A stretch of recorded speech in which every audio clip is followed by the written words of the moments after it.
নমস্কার বন্ধুরা, মিটমিরা চ্যানেলে আপনাদের সকলকে জানাই স্বাগতম। আশা করি আপনারা সকলে ভালো আছেন। তো আসুন, আজকে আপনাদের জন্য নিয়ে এসেছি নতুন একটি রেসিপি। তো আজকে আবার নিয়ে এসেছি একটি পিঠার রেসিপি, খুবই সিম্পল পদ্ধতিতে। তো পিঠাটা করার জন্য আমি এখানে আগে থাকতে কড়াই বসিয়ে দিয়েছি ওভেন ধরিয়ে। এবার এর মধ্যে দিয়ে দেবো সুজি। এই পিঠাটা সুজি দিয়ে হবে। এটার নাম হচ্ছে পাকন পিঠা। তো আমি সুজিটাকে একটু শুকনো খোলায় প্রথমে ভেজে নেব।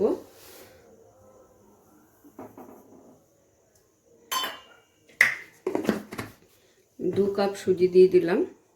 সুজিটাকে এবারে শুকনো খোলায় কিছুক্ষণ ভেজে নেব। এভাবে একটু সময় নিয়ে নেড়ে চেড়ে ভালো করে সুজিটাকে প্রথমে শুকনো খোলায় ভেজে নিতে হবে। তো কিছু সময় ধরে আমি শুকনো খোলায় এটাকে খুব ভালো করে ভেজে নিলাম। এরপরে দিয়ে দেবো এখানে জল পরিমাণ মতো।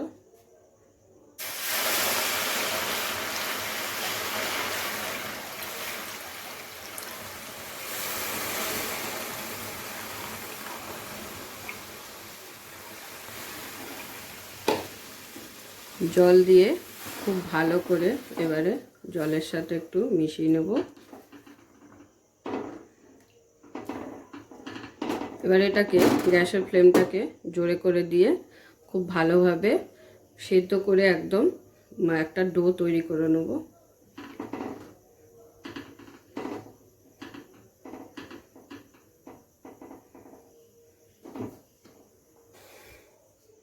জলটা অনেকটাই টেনে এসেছে। এবারে দিয়ে দেবো এর মধ্যে গুড়। একটু এই ডোটাকে মিষ্টি বানানোর জন্য দিয়ে দিচ্ছি পাটালি গুড়।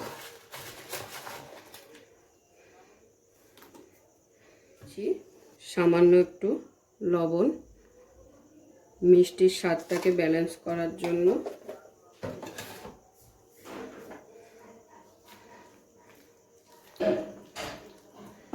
যতক্ষণে না কড়াইয়ের গা থেকে ছেড়ে যাচ্ছে ততক্ষণে বুঝবেন না যে ডোটা তৈরি হয়ে গেছে। তো এইভাবেই অনবরত একটু নেড়ে নিতে হবে।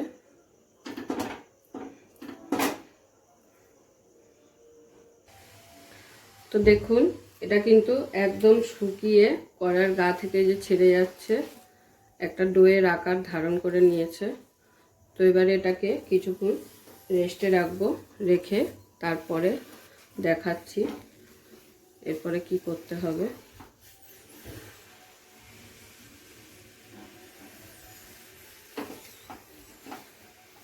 এটাকে এখন আমি গ্যাস বন্ধ করে রেস্টে রাখবো।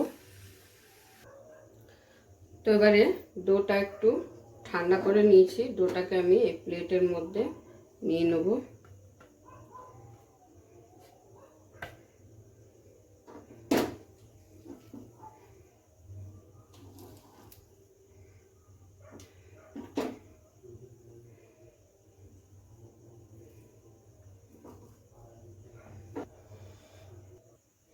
এটা কিন্তু হালকা এখনো গরম আছে। তো গরম থাকাকালীন এর মধ্যে একটু এবারে সামান্য ঘি দিয়ে মেখে নেব খুব ভালো করে। তো দেখুন, ঘিটাকে খুব ভালোভাবে এই ডোটার সাথে মাখিয়ে নিয়েছি। এবারে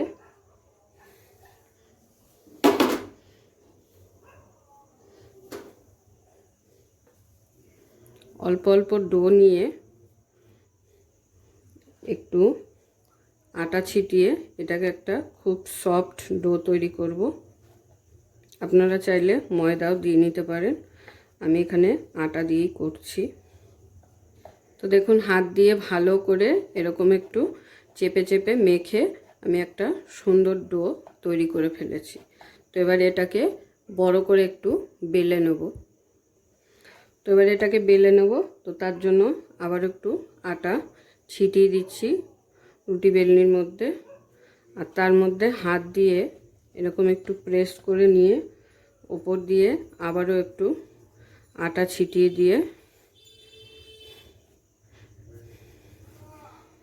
এটাকে একটু এইভাবে বেলে নেব।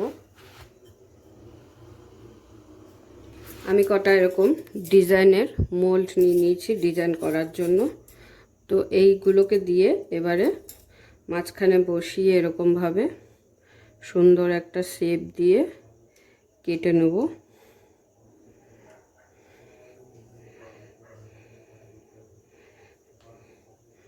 তো দেখুন কত সুন্দর একটা শেপের তৈরি হয়ে গেল।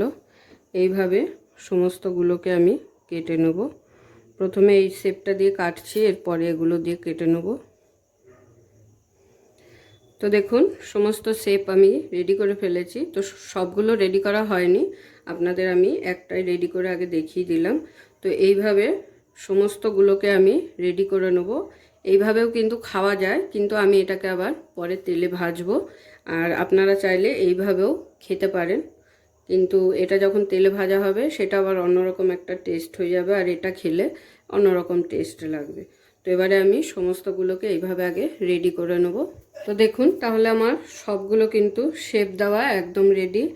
এটা একটা বড় শেপ হয়েছে, এটাও একটা বড় শেপ দিয়েছি, আর এই ফুলটা ছোট শেপ দিয়েছি, আর স্টারটা দুরকম শেপ দিয়েছি, একটা বড় একটা ছোট। তো চলুন এবার এগুলোকে ভেজে নেওয়া যায়। ভেজে নেওয়ার পরে এগুলো কীরকম দেখতে হয় সেটাই দেখার বাকি। তো আসুন ভাজবো এবার এটাকে। তো এগুলো ভাজার জন্য আমি এখানে বসিয়ে দিয়েছি একটি ফ্রাই প্যান।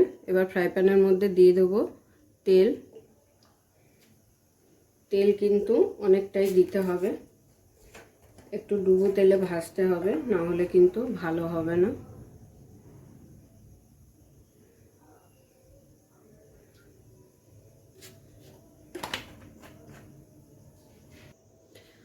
তো দেখুন তেল কিন্তু খুব ভালোভাবে গরম হয়ে গেছে। এবারে তেলের মধ্যে আমি এক এক করে দিয়ে দেবো পিঠেগুলো, আর এই সময় কিন্তু গ্যাসের ফ্লেমটাকে আস্তে করে দিয়েছি। তো দেখে বুঝতেই পারছেন তেলের মধ্যে দেওয়ার সাথে সাথে কত সুন্দরভাবে এগুলো ফুলে উঠেছে। তো এটাকে একটা উল্টে দেখিয়ে দিচ্ছি আমি।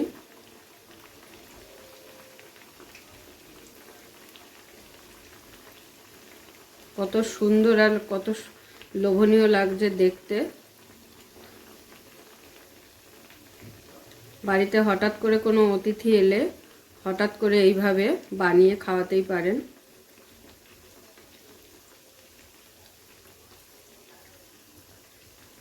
তো একটু মিডিয়াম আঁচে এগুলোকে ভেজে নিতে হবে, যাতে ভেতর থেকে খুব ভালোভাবে ভাজাটা হয়। আঁচটা যদি বেশি জোরে দেওয়া হয় তাহলে কিন্তু ভেতরটা কাঁচা থেকে যাবে। তো সেই কারণে মিডিয়াম আঁচে এটাকে ভালো করে একটু সময় নিয়ে ভেজে নিতে হবে। তো গ্যাসের ফ্লেমটাকে এইভাবেই আস্তে দিয়ে খুব সুন্দর লাল লাল করে ভেজে নিয়েছি। এবার এগুলোকে তুলে নেব।